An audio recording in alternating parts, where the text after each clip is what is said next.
Rakim Habarim, welcome to Messianic Moment Ministries. I'm Stephen Bruck, and you know who you are. On this 15th day of July 2021, well, today we will go over how it all fits together. And if you're wondering just what it is that fits together, I will start by explaining what I mean.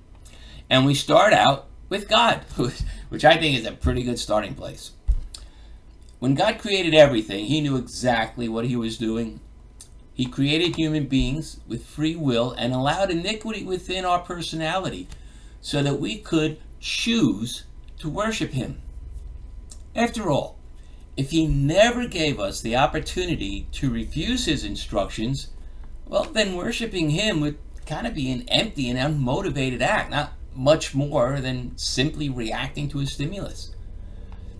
God also knew that because of our iniquity, that is, it's the innate desire to sin, that we would eventually need some way to lead us into eternal communion with God by providing an invulnerable means of forgiveness. And that way is through His Messiah. This Messiah was promised first and foremost to and for the Jewish people, but would later provide salvation for the entire world. And that's what I'm talking about when I say we would go over how it all fits together. All right, so now, here we go. All right. God rid the world of that first group, from Adam and Eve as well as from Cain, and started a new batch of humans through Noah. Noah's grandson, Abram, not Abraham yet, was the one God selected, whose faith was so strong that he was chosen to be the father of many nations, thus renamed Abraham, which God promised to him in Genesis 17:4. The next step in God's plan was to also tell Abraham that through his descendants, the entire world would be blessed. That's Genesis 22:18.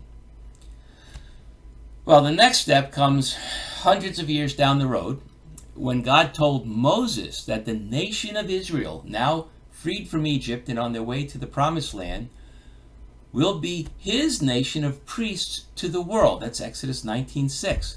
And right after that, God gives Moses in Exodus 20 the Torah, which is God's instructions to the Jewish people regarding how they are to worship Him and treat each other. And here's where Christianity has gotten it all wrong. All right, the Torah is not just for the Jews. Before God gave the Torah to the Jewish people, He anointed them as His nation of priests. Well, what does a priest do?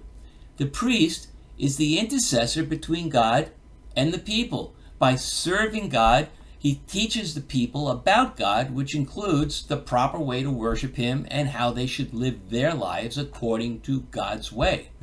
Well, if the entire Jewish nation is God's priests, they aren't priesting to themselves, so who are they the priests for? Obviously, they are God's priests to the world.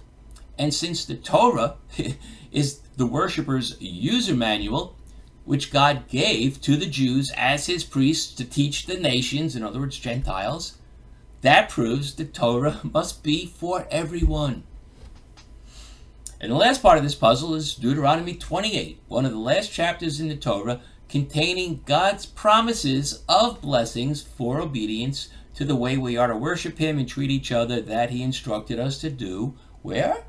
In the Torah. One other thing to point out.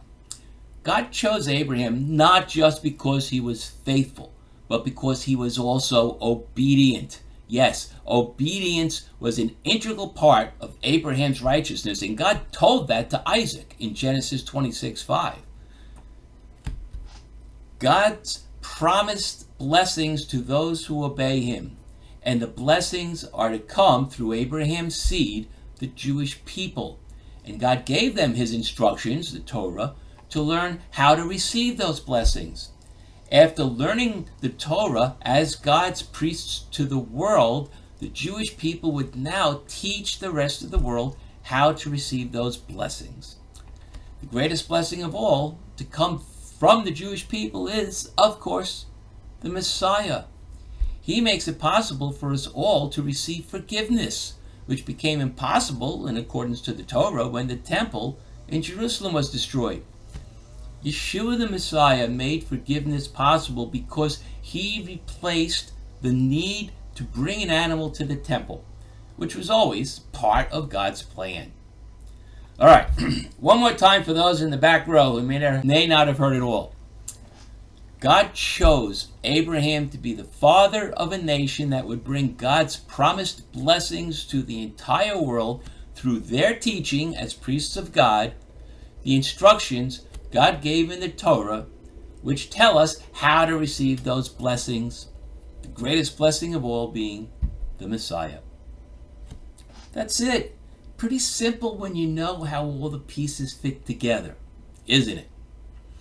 Well, thank you for being here, and please share these messages with everyone you know. Also, subscribe here to the YouTube channel on my website. Go back there, and also I have a Facebook page. Like that and give me a thumbs up. And please always remember that I welcome your comments. Well, until next time, Lihitraot and Baruch Hashem.